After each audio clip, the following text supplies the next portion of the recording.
posachedwa patu kupasirani zimene wayankhula Bon Kalindo lero lino pa 16 June 2025.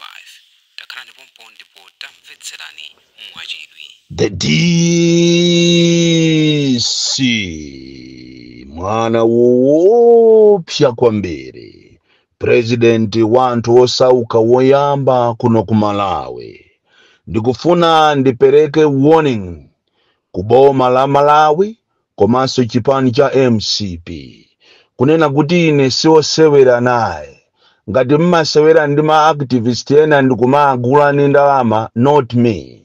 Ine siopanga naye za chibwana. Pali siku limodzi limene nditi ndizakuyaluseni ndipo simuzakhulupirira yayi. Izi zomapotoza ma audio anga ndikumawalembera mawu kumanena kuti Bon Kalindo watukwana atupere muluzi, Bon Kalindo wanena kuti ati Mutharika sazawina, Bon Kalindo wanena kuti Mutharika azamwalira. Zimene zinthu zopusa kwambiri. Ndikufuna ndikupaseni warning inu akuluakulu wa ku MCP komanso media team yanu yonse kuti ndinu makape kwambiri. Ine sindinayambe ndatulusapo mawu olemba, ine ndimachita kutulusa audio, ndipo malo amene ndimakhala ndimachita kukuuzani, ndipo ine sindimayendanso ndi bodyguard yayi. Ine ndine munthu woopsa kwambiri. Mukapanganane masewera mupita nane, ndipo wina wa inuyo akapanga masewera pa 16 September sakafika iyayi. Mizimu ndiyokwiya ndikale. Ndipo ine ndikufuna ndikuuze ndikupanda malemu Chilima komanso UTM yonse, inu makape inu simukanakhala mboma yayi. Musamanyade lero ya anthu ifeyo tavutika kwambiri ena ife kumakupangirani kampeni. Anthu ali ku UTM ajaji na Patricia Kaliata aja azunzika kwambiri limodzi ndi malemu Chilima. Amaenda pena paliponse mwana amene ujayo. Pena paliponse amaponda. Ena nusimaziwa so kampeni olokulankhula malankhula ngati mulini mandanda otcha nkamwa. Kumakulepherani kuti mulankhule, kumalephera anthu kuti akulandireni pa sonkhano. Unali malonda iweyo, malonda ovuta kwambiri kugulisa. Lero limwe chita employee anyamatanu, zisiru zinzanu, zomalandira mazipasa ma 100,000 kwa japa siku, ma 50,000 kuti azilimbana ndi opposition, komanso azipereka propaganda yolimbana ndi Bon Kalindo. Kunali tu anzanu, koma lero tikunena pano kulibe. So ngati mwasowazo chita boma la kulepherekani, ili likusowa mafutali, ili likusowa ndi gasi yemwe, gasi. Fetereza mankhwala muzipatala, musamalimbane ndine, inu mukanangochita concentrate pazo kuti Amalawi amve kukoma.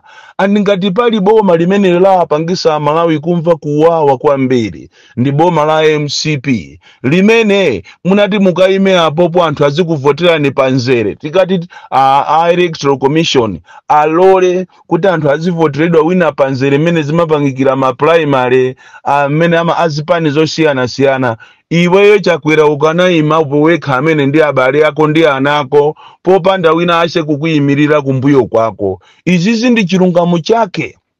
So musamaononge nthawi yanu ndikumapanga propaganda, ndikumanamiza ziko, Bon Kalindo has said this, Bon Kalindo has said that. Ine ndimajambula audio, sindilemba china chilichonse. Mukampeza munthu atalemba zimene zozo pa Facebook kaya pa chani, it's not me. Ine ndimatulusa audio, ndipo ndimakuuza kumene ndili. Mwamvesatu eti sinimaopa wina aliyense yaye. So ngati uchisiru wakukuchulukira ni kwambiri, uchisiru wanuwo musamapange ndini. Chiseko chakupanani. Mukanakhala ena madolo mukanangochita resign ndikuchoka bwinobwino. Koma vuto lake chifukwa cha mwina chanjala, njala imene mwayichita create umphawi ndifaja anthu mwina amakusatirani. Ndi awa mukuazuza anthu kumangoji uko achinyamata kuzunzika kubwera 3 AM kuti ati akaje ndi president, ndikuyamba so kuamenya, nkhalamba kuyamba kuzimenya, mafumu ena kuyamba kuazunza. Kampeni ngati ita ionapo ife over the years,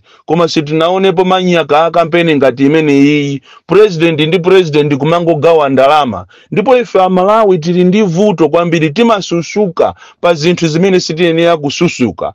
kumakhala ngati mwina mmakwathu sitimadya lero kumakazunzika kuchikokobe uko kumakamenyedwa kumayikidwa pa line kumazunzika kumakhala ndi njala siku lonse chifukwa chofuna ati kudya ndi president ngati mmakwanu simmadya chifukwa chofuna kulandira 50,000 so masiku ano ndi chani ukungogulirapo mwina sugar mmodzi ndi bread basi 50,000 yata ndi ziko lomvesa chisoni lili kwambiri so mukafuna kulimbana ndi ine mupita nane anzanu yena ambiri anapitatu mupita nane ndipo ndikuuze ni mizimu ya kuchikangawa ija ikukanthani kwambiri ndipo zimene ziti zachitika pa 16 September kaya mufuna muzabere muzaona zoopsa kwambiri chifukwa mizimu imene jaizaenda muziko lino pena paliponse makamaka mzimu wa chilima uza kubandulani agalu inuyo munali ndani inuyo simukazi wa kuvala munalibe ulogali moto magali moto amene mukaendera mastauti magali moto okutha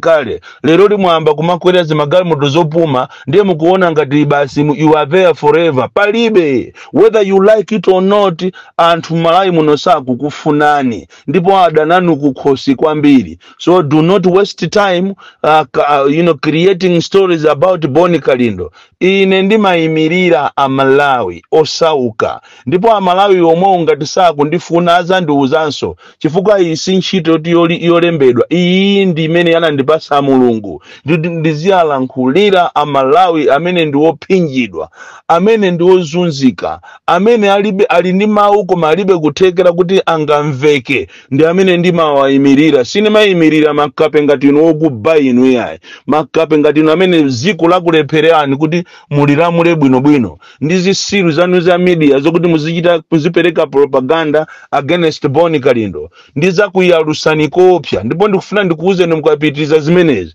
nditulusa ndodo ndiye ndizichita kuiuza ndodo kuti pita ukabandule wakuti izi bwera ndodo ndikukulowa mtima mwako ine sinimafuna zopusa ya do not create issues about me ine sinalankhulepo audio yomutukwana atupere muluzi sinalankhulepo audio yonena kuti Peter Mutharika akumwalira azalephera zisankho inu ndinu zisiru kwambiri ngati mmasewera ndi anthu ena muzisewera ndi omwewo ineyo ine ndine woopsa kwambiri mwana wa kumulanje kwanjeza tiye mabuka ndipo pakwathu ndi paboma pa polisiso ngati mukundifuna mukonzanso kufika kwathu ma polisi anu kuti abwere pajatu ndatengaso nthawi wosanditengatu sinimapanga za jibwana ine sinimaopa olowame sindiopa ine nimanena chilungamo chifukwa ngakhale kuame konko asikali swa kuzunzika kwambiri ngakhale ma house allowance alibe china chilichonse alibe akuzunzika kwambiri so mungati muli ni maplani yanu okuti ati muthane ndine muyimbe phone mundipeze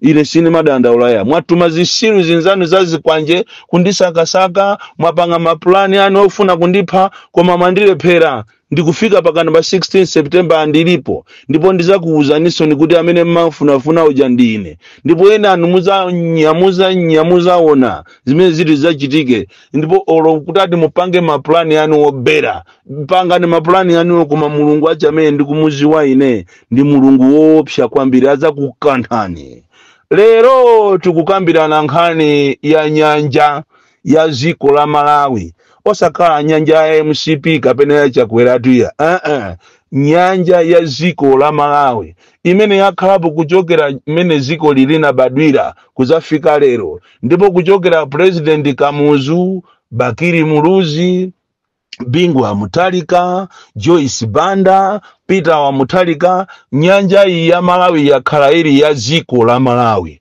ndipo ngakhale maiko osiyana including America United Nations mabungwe ngati amenewo European Union akudziwa kunena kuti nyanja imeneyi ndi ya ziko la Malawi koma tikunena pano wa Malawi ndafuna ndikuuzeni zinkamveka ngati ndi manong'onong'o zinkamveka ngati ndi nsanje zinkamveka ngati ndi ugogodi tikamakuuzani kuchokera kwa Bakiri Muluzi Ntanyiwa ine kunena kuti ziko la Malawi kuzera kwa Lazarus Chakwera agulisa nyanja kuziko la Tanzania asintisana ndi mafuta ena ankanena kunena kuti chimeji ndi chachamba ichichi ndi chisiru ichichi chimene chichichi chaja kokeni ndi chinthu chosaphunzira chitachonene na chimutu osaphunzira na magarasi lero is now official kunena kuti nyanja ija yapita inu munamba mwamvapo over the years bungu ili nali yoseulo la zungulu kumanena kuti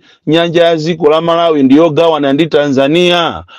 Aziko la Malawi tolatulusa sinawo statement yoanamiza Malawi kunena kuti ziko la Tanzania ndi la Malawi akuyenera kugawana nyanja chifukwa chonena kuti tufuna tiyang'anire za chilengedwe komanso kuapasa anthu amayiko awiri amenewa kuti azikhala mu mtendere. Kodi nthawi imene ijayo Kamuzu alipo, Tanzania ni Malawi amamenyana? Bakiri alipo, Tanzania ni Malawi matibulana? Bingu alipo, nyanja inali ya ndani. Nanga Joyce Banda, nyanja inali ya ndani. And even Joyce Banda went very far nukukalankhula ni maiko zokhuzana ni nyanja imene. And all along Tanzania has been respecting, the government of Malawi when it comes to this to this lake. Koma leroli anthu awawa manjanjawidi ayigulisa nyanja ijayo chifuka cha uchisiru wokuba chifuka chosowa zinthu apita akayigulisa nyanja ija kuti kusinthasana ni mafuta. Ndipo nyanja imene inapita kale chifuka tinaona ziko la Tanzania likumanga zinthu zosiyana mu nyanja imene. Komanso kualola ame yakumeneko ame tu yaku Tanzania ndikumachita patrol nyanja imene. Siku linaso muzamva kunena kuti ziko lose lapita. Even ukuku kulikoma island uku musayembekezere ya Malawi kuti kulizabwino. Nyanja ulikoma island ija inagulisidwa kale ndi ziko la Malawi. Sogoleri aje ndikukhala nsogoleri wolephera chakwera amene akufuna kuti china chilichonse akamachoka pa udindo apapa chizikhale kuti chinagulisidwa. Ndikufuna ndikupempheni inu amene mukubwera kuti muzayang'anire ziko limuzakhale msogoleri. Nkhani ya nyanja si nkhani yokambirana. Olo munati mwafuse ma president opuma awawa. Nkhani nyanja palibe zokambirana. Nyanja ndi ya ziko la Malawi. Tafuna ndikuuze ndi zimene zozo palibe zokambirana. So kaire tili ndi ame yathu makape amene amagwira ntchito ngati andale. Tili ndi apolisi athu makape amene akusogoledwa ndi makape amene akugwira ntchito ngati andale. Kumagwira ntchito ngati somwena ndi ameki. Kumagwira ntchito ngati kapena akuyimirira MCP. That is why this country will not go anywhere. Zinthu zikuonongeka munomo. And kosala kunde kuti azati patonse muno Malawi monga amene kumafunikira kuchitika ngozi last week. Malawi nafuna mudziwe kunena kuti Malawi muno aza umoyo ndi boma komanso andale atakhala pansi anagwirizana kuti akagule katemera wachiwewe kuti aliyense akhale ndi immunity muthupi mwaje kuti galuja akakulumani inu musamagwidwe ndi chiwewe. Katemera amene maiko ambiri alipo. Ndipo atagwirizana anapeza company ina imene anaipasa ma contract ya ma billions, almost 98 billion dollars imene anayuza kuti akagule mankhwala akatemera wachiwewe amene galu akaluma khandi kunsanje khandi kuchitipa wherever you are, kunkhota kusalima kuchikwawa kumwanza galu akakulumani iniyo mukhale wotetezera. Ndipo katemera anagula wochuluka kwambiri awoyenera population ya muno Malawi.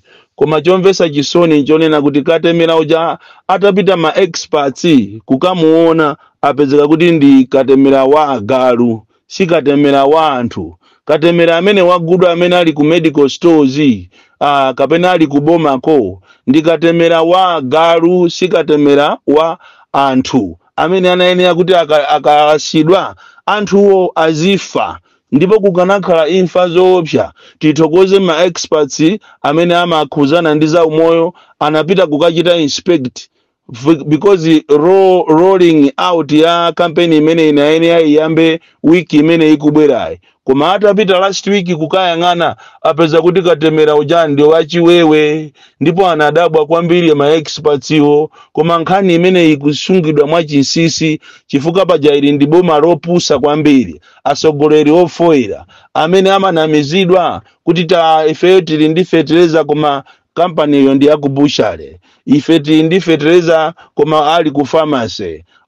Aberedwa kwambiri ndi Bridge Even Foundation kuma anamiza tikuti kupasani fetereza kuma anthu apweteka anamiza leronso ya boma la Malawi laberedwa ndalama yokwanira 98 billion US dollars imene anafuna kuti akagule katemera amene anayenera kuti anthu akazirasidwa powateteza kwa agalu. Lero malo mokuti mupange zinthu zoyenererazo chifukwa cha mtima okuba kufuna kubera ngakhale zisankho, lero anthu akungokuberani mosiyanasiyana. Ziko lomvesa chisoni kwambiri, ndipo tithokoze Mulungu kuti ziko ili amalikonda chifukwa katemera amene yakanayamba akanapha anthu ambiri, ndipo tikanapululuka anthu chifukwa chosaziwa kaye azimayi ndi ana mangosusuka china chilichonse. Paja ziko la Malawi ndi ziko lophweka kumene amati akapanga katemera kuyesera ndi kuno, ndipo amalengeza pa wireless kunena kuti ziko la Malawi ndi la mwayi.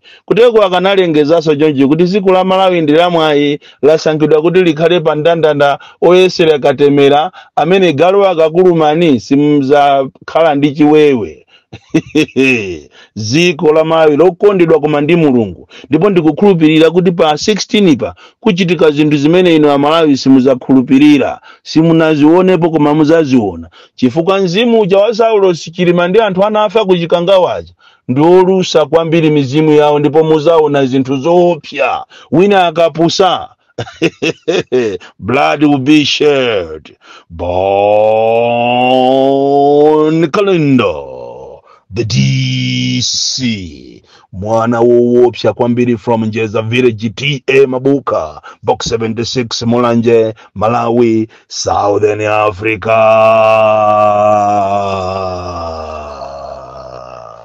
Ugodu kudali kuyankhula kwa Bon Kalindo lero lino pa 16 June 2025.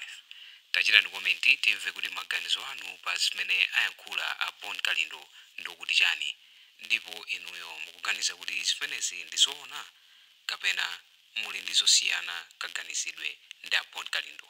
Chitani komenti timve maganizo anu osiyanasiyana paja pa channel chimenechi timalemekeza maganizo a wina aliyense.